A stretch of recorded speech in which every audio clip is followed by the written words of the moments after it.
Welcome to ThinkTech on OC16, Hawaii's weekly newscast on things that matter to tech and to Hawaii. I'm Duke Oishi. And I'm Sachi Slomoff. We'll cover PRiMO, the Pacific Risk Management Ohana. No, it's not a beer, it's a really important conference. We talked with Karl Kim, a UH planning professor and visiting expert, Dr. Mark Keim, in our studio and at the PRiMO conference at the Convention Center last week. First, we had this great talk show in our downtown studio with Karl Kim, a professor of planning, and Mark Keim, a doctor, formerly of the Centers for Disease Control.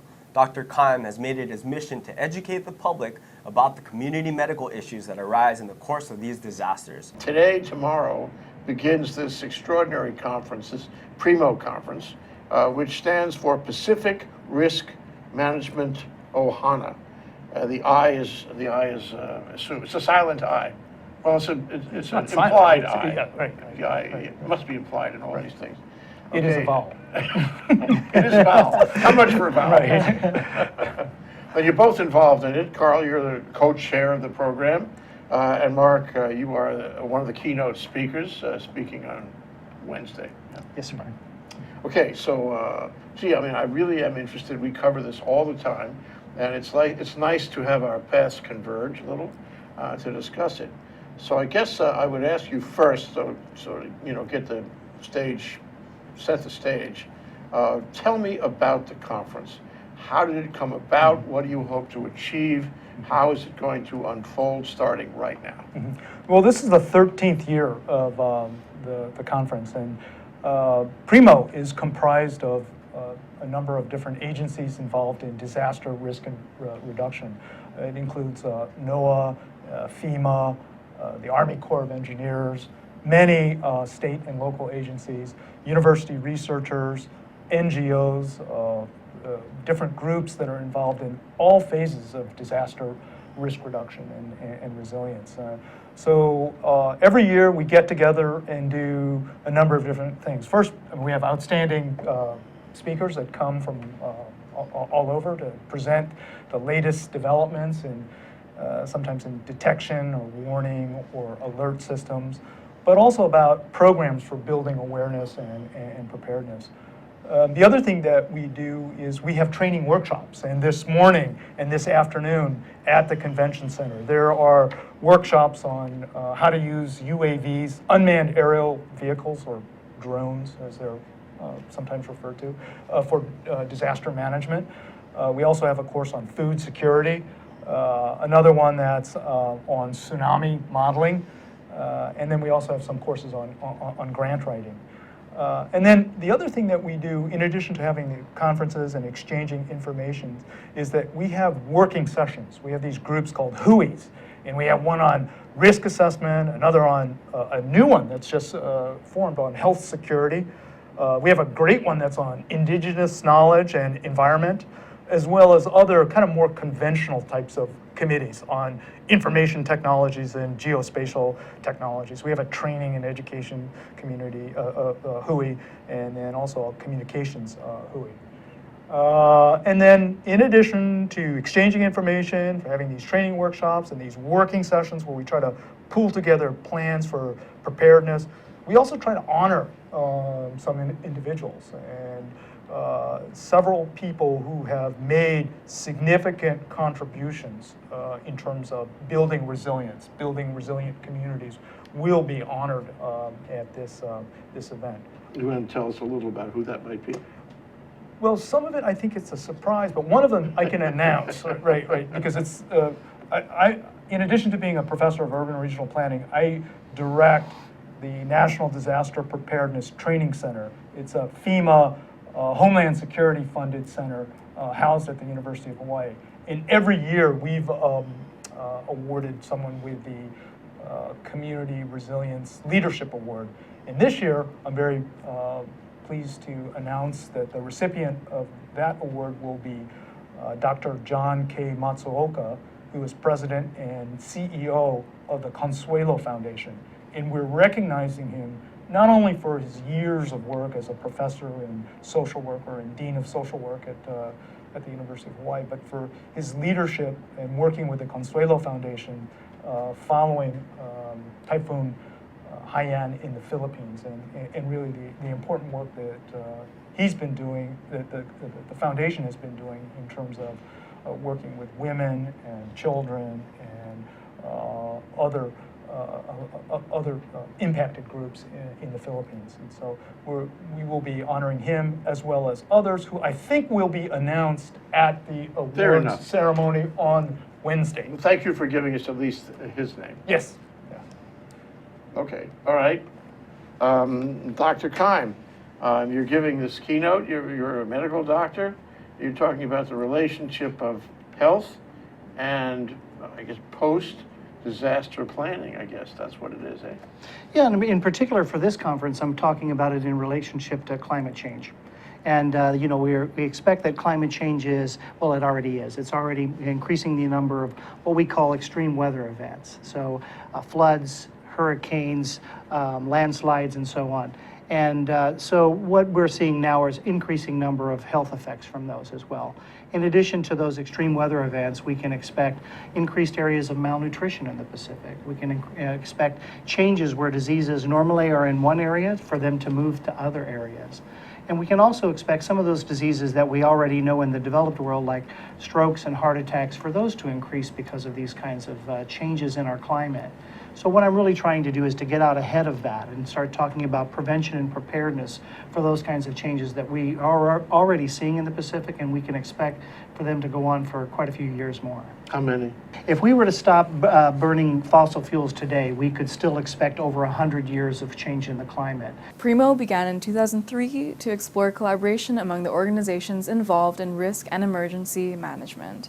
Since then, it has become a consortium of local, national, and regional organizations committed to making Pacific communities more resilient in the face of climate and weather-related hazards. So, a few days later, we went to the 13th annual PRiMO conference at the Hawaii Convention Center to take a look. There were stakeholders from around the Pacific there to discuss preparedness and resiliency for coastal communities threatened by rising sea levels, earthquakes, tsunamis, and other disasters presented by the rising Pacific.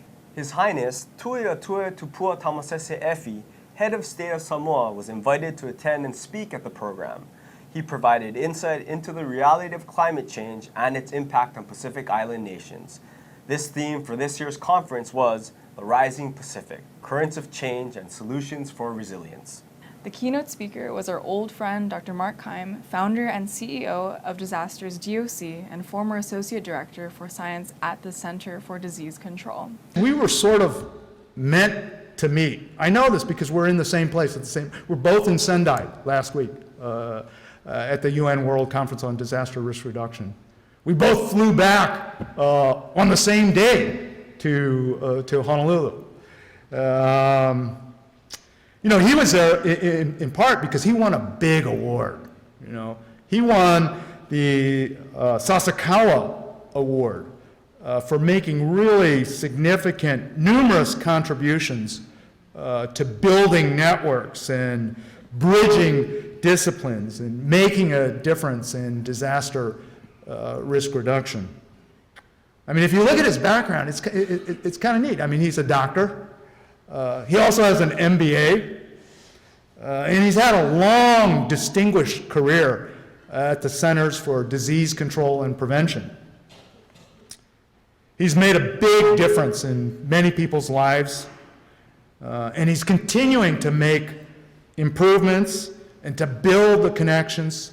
And I hope this isn't, I mean, this may be his first trip to PRiMO, but I hope he continues to come back and build healthy, resilient communities and make the connections between climate and resilience. Many years ago, I came to Hawaii and gave a presentation where I said, climate change is real and climate change is caused by man. And that made the newspaper here in Hawaii. And it also made some of the headlines back home as well. And it was odd that also a Fed was saying it, which is kind of an odd thing as well. Now, of course, we know that Admiral Locklear has been saying the same thing, said so several years ago. But that's really what's happening. And, you know, this idea back in the 70s when they were predicting models of how climate change would occur, that was when the argument, I think, was significant and realistic. Now it's happening around us, and what you don't have to model it, you can go out and see it for yourself, and I encourage you to do so if there's any question in your mind. And so what I'm going to show you is an example of one of the first events that I saw with my own two eyes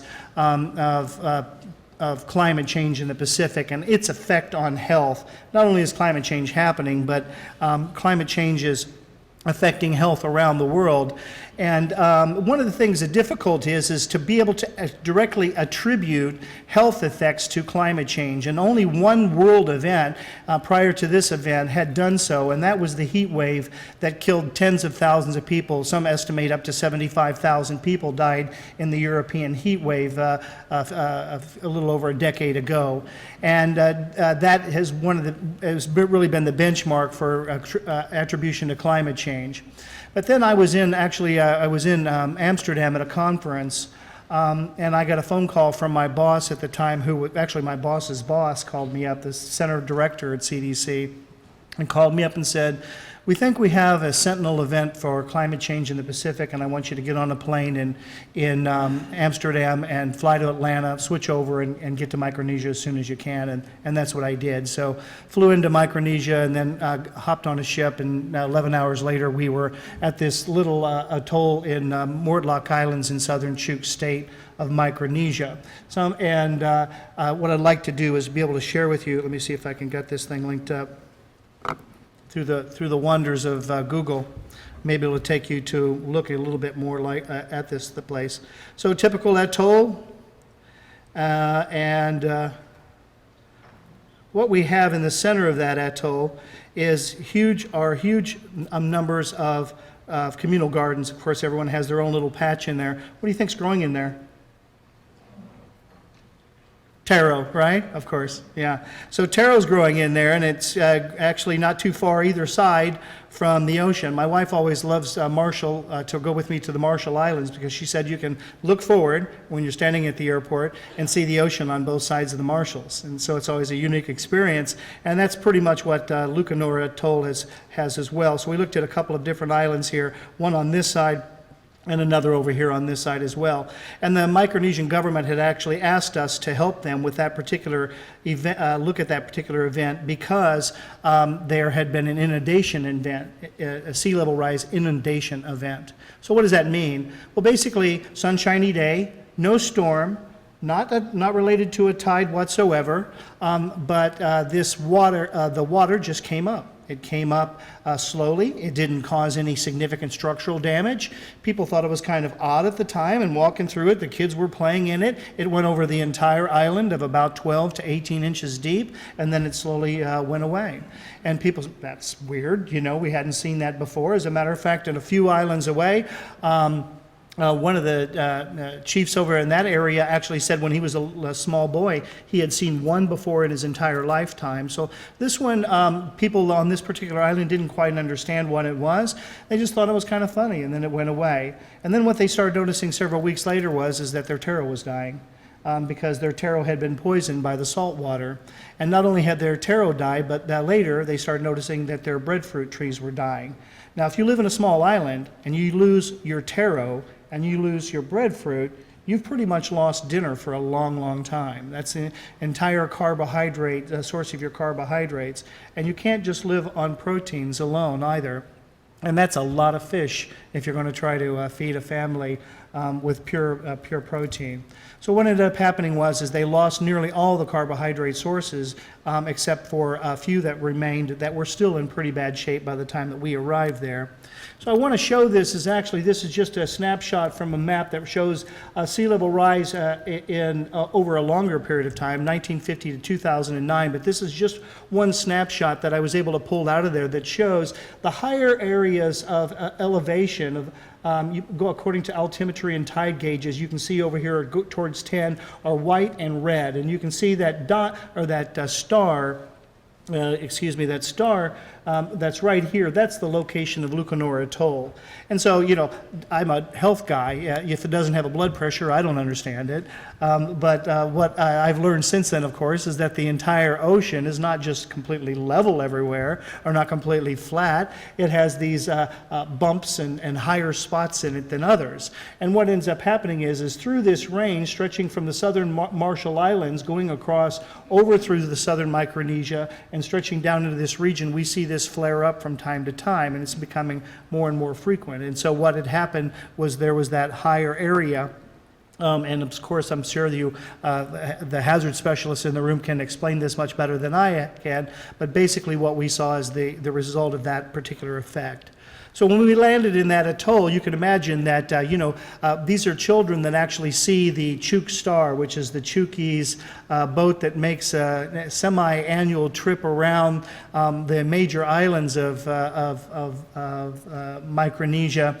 And they get immunized, and they get vitamin A, and they get dewormed, and people should drop off some stuff and so on. And on a good year, that ship makes a trip twice a year. When fuel goes up or money runs low, that ship doesn't get out there at all. And so healthcare, all these other types of public health interventions don't occur. Other speakers came from the National Oceanic and Atmospheric Administration, the National Disaster Preparedness Training Center, the U.S. Geological Survey, Ready Asia Pacific, University of Hawaii, Hawaii State Civil Defense, Pacific Disaster Center, and other stakeholders focused on helping island communities develop disaster resiliency. The agenda featured training sessions on topics including climate change, community vulnerability, best practices for resilience, emergency communications, tsunami hazards, and other Pacific regional threats, damage assessment, emergency evacuations, information sharing, and health security, all extremely valuable for the stakeholders involved and for Hawaii.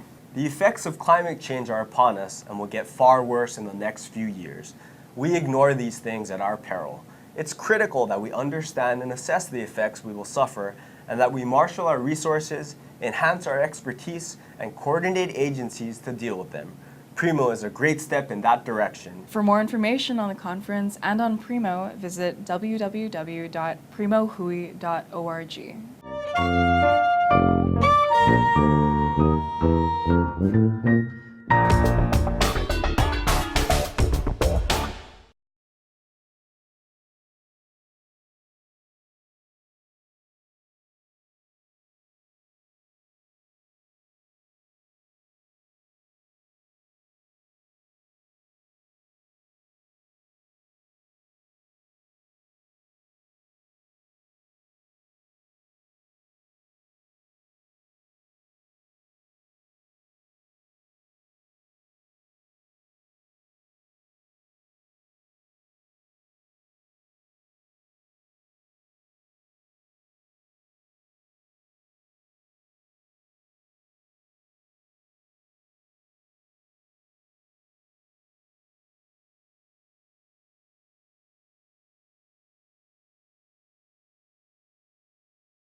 And now let's take a look at our ThinkTech calendar of events going forward.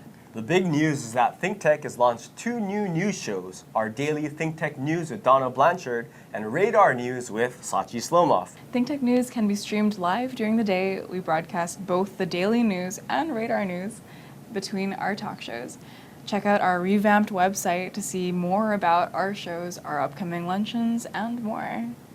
ThinkTech broadcasts its talk shows live on the internet from noon to 5 p.m. every weekday afternoon. If you missed the show or want to replay or share any show, they're all archived on YouTube. Visit thinktechhawaii.com for a live stream and YouTube links, or to join our email list and get these links and program advisories on our upcoming shows. You can also connect with us on Twitter at ThinkTechHI. We also invite you to be part of our live audience at our downtown studio in Pioneer Plaza. Contact Jay at thinktechhawaii.com. Raise your awareness in every way on ThinkTech.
Now, here's this week's ThinkTech commentary.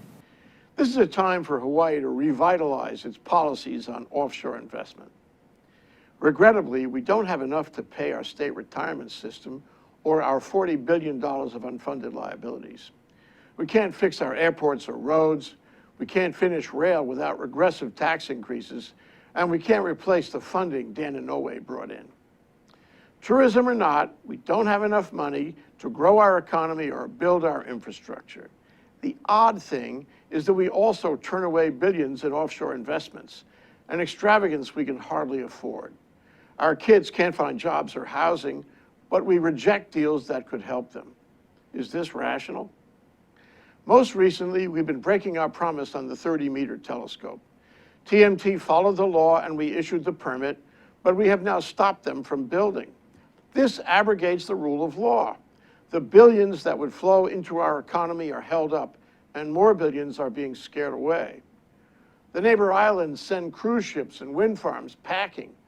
We tell the super ferry, which should have been a state project in the first place, that they can take a bath for $200 million.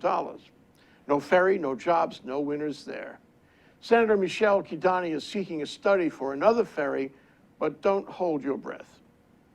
After years of criticizing Hawaiian Electric, now we're criticizing NextEra, a hugely successful electric utility that would spend $4.3 billion to buy HEI. And we're letting 29 interveners do extensive document requests against Hawaiian Electric and NextEra in an 18-month proceeding. Will NextEra hang around? REITs come to Hawaii, invest billions in huge tracts, raise ground rents on small businesses, and send big returns offshore without supporting the community. Sure, we can sell high-end condo units to offshore investor buyers, just as in the bubble of the 1980s. That helps the sellers, but not the economy. It makes housing for local people that much more expensive. Diversification and a new Mahele would be better. We need data to know where we stand on these investments. It's hard to make sense of random reports. We publish data on tourism, but why don't we publish data on offshore investments? Who are the investors and what are they buying? Do they include the Chinese? Can't DBED let us know? Our tech and science companies sputter for lack of capital and incentives. We discuss priorities, but we only have emergencies, not the least of which are the coming storms of climate change and shortages of fuel, food, and water. Do we have a coordinated plan to build strategic industries? Other places do. Instead, we have stalled in projects in agriculture, astronomy, aquaculture, energy, housing, and transportation, making our quarrels clear to the world. How many other investors have learned of this and stayed away? The losses are incalculable. To mend fences, assuming that's what we really want to do, we need to show investors that it's safe to invest here.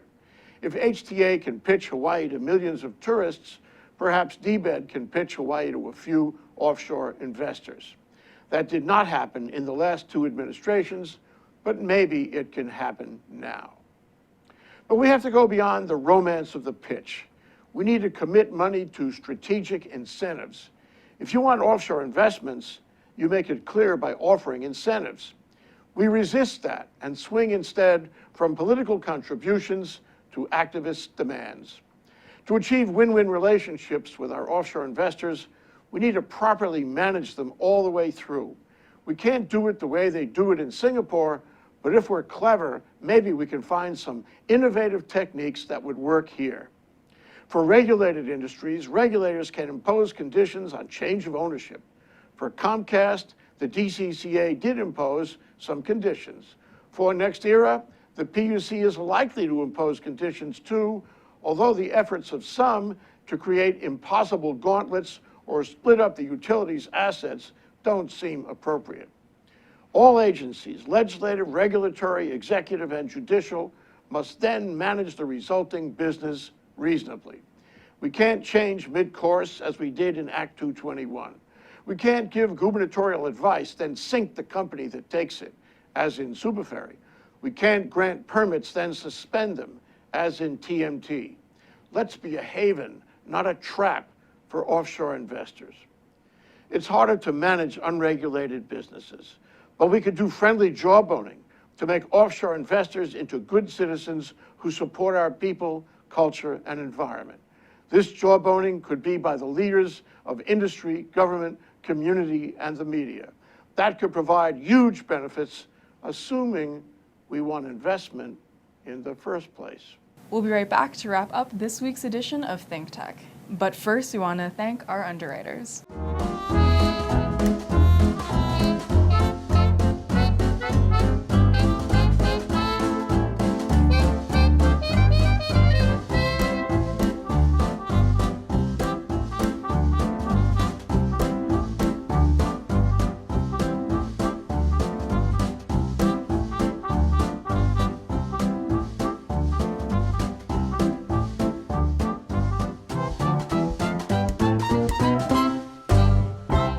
Okay, Sachi, that wraps up this week's edition of ThinkTech. Remember, you can watch ThinkTech on OC16 several times every week. Can't get enough of it, just like Jay Fidell does. For additional times, check out oc16.tv. Definitely, Duke. For lots more ThinkTech videos and for underwriting and sponsorship opportunities on ThinkTech on OC16, visit thinktechhawaii.com.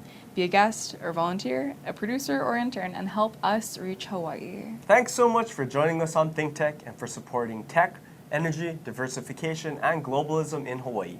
You can watch this show throughout the week and tune in next Sunday evening for our next important weekly episode. I'm Duke Oishi. Aloha, everyone. I'm Sachi Slomoff. Sayonara and shalom. Oh.